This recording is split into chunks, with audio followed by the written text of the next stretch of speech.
ভারতকে নাস্তানাবুদ করতে যেন উঠে পড়ে লেগেছে মার্কিন প্রেসিডেন্ট ডোনাল্ড ট্রাম্প। এজন্য তিনি একের পর এক কঠোর পদক্ষেপ নিচ্ছেন। রাশিয়া থেকে তেল আমদানির কারণে নয়াদিল্লির ওপর 50% শুল্ক আরোপের পর এবার H-1B ভিসার ওপরও কড়াকড়ি আরোপ করেছেন ট্রাম্প, যা ভারতের জন্য নতুন দুশ্চিন্তার কারণ হয়ে উঠেছে।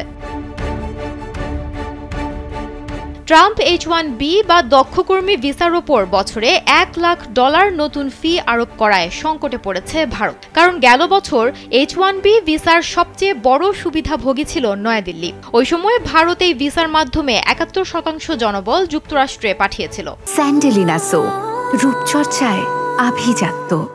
ভারতের শীর্ষ বাণিজ্য সংগঠন সফটওয়্যার ও সেবা সংস্থাগুলোর জাতীয় সংস্থা বা নাসকম এর প্রতিবাদ জানিয়েছে। সংস্থাটি বলেছে, যুক্তরাষ্ট্রের এমন নীতির হঠাৎ প্রয়োগ ভারতীয় নাগরিকদের ক্ষতিগ্রস্ত করবে, পাশাপাশি দেশের প্রযুক্তি সেবা প্রতিষ্ঠানগুলোর চলমান প্রকল্প হুমকির মুখে পড়বে।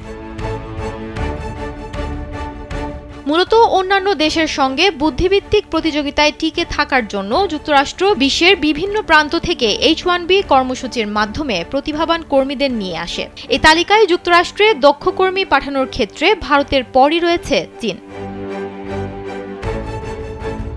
এদিকে ট্রাম্পের এমন সিদ্ধান্তের কঠোর সমালোচনা করেছেন প্রযুক্তি উদ্যোক্তা ইলন মাস্ক। তিনি বলেছেন, প্রযুক্তির মতো গুরুত্বপূর্ণ খাতে চাকরির শূন্যস্থান পূরণ করতে যুক্তরাষ্ট্রের যথেষ্ট নিজস্ব দক্ষ জনবল নেই।